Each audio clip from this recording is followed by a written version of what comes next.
22 बीत गया, कार्यवाहक के भरोसे विपक्ष अब की बार सरकार को कोसे।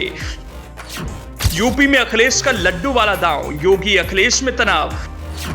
खाकी के रंग पर खादी की सियासत, कार्यवाहक के भरोसे यूपी कब तक। अखिलेश का सियासी जादू सिर चढ़कर बोले, डीजीपी नियुक्ति पर सियासी शोले।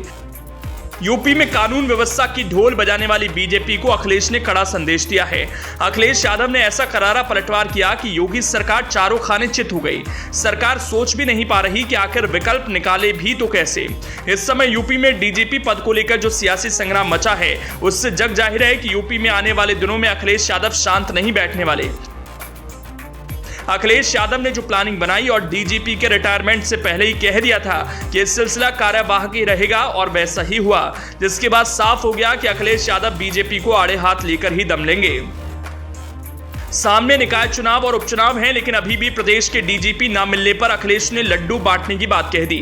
दरअसल उत्तर प्रदेश को एक बार फिर कार्यवाहक पुलिस महानिदेशक यानी डीजीपी मिला है। 1988 बैच के आईपीएस अधिकारी आर.के. विश्वकर्मा ने कार्यभार संभाल लिया है।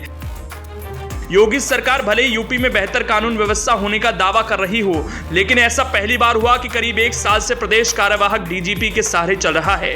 वहीं विपक्ष भी इसको लेकर सरकार को घेरने का काम कर रहा है। अखिलेश ने ट्वीट कर लिखा, उत्तर प्रदेश पुलिस को मिला फिर एक नया कार्यवाहक डीजीपी। जब कानून व्यवस्था को लेकर भाजपा सरकार का रवैया काम चलाऊ होगा तो कार्यवाहक अधिकारी से ही काम चलाया जाएगा। आज अपराधियों की तरफ से लड्डू बटेंगे, क्योंकि उत्तर प्रदेश शासन प्रशासन की ढिलाई की वजह से यह समय अपराधियों के लिए अमृत काल जो है।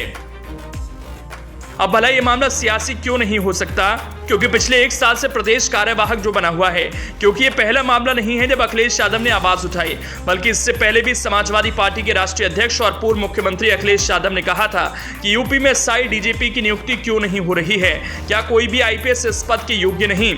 सपा मुखिया अखिलेश यादव ने योगी सरकार से सवाल पूछते हुए कहा, क्या कोई अनैतिक कार्य के लिए तैयार नहीं है, या पुलिसिया पैंतरों से चुनाव जिताऊ फॉर्मूला सीख चुके कार्यवाहक डीजीपी को 31 मार्च के बाद भी बनाए रखना है। इसके साथ ही ये भी कहा कि प्रदेश में अपराध को कैसे नियंत्रित करेगी जब वो एक स्थायी डीजीपी नियुक्ति करने में विफल रही। लेकिन लगता है कि अखिलेश के सवालों का कुछ खास असर नहीं पड़ा। कार्यवाहक डीजीपी डीएस चौहान के रिटायरमेंट के बाद एक बार फिर से यूपी की कमान अस्थायी डीजीपी के रूप में आर.के. विश्वकर्मा को मिली है। हालांकि 2 महीने बाद यानी मई 2023 में वो भी रिटायर हो रहे हैं। ऐसे में विपक्ष के पास ये मुद्दा अभी भी बना हुआ है।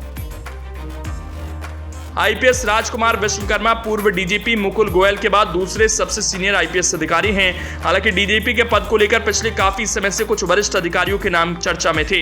1988 बैच के ही 4 अफसर डीजीपी पद की रेस में चल रहे थे। इनमें विजय कुमार की सेवानिवृत्ति जनवरी 2024 में है। वहीं डीजीपी की रेस में एक नाम आनंद कुमार का भी है, वो अप्रैल 2024 में रिटायर होंगे।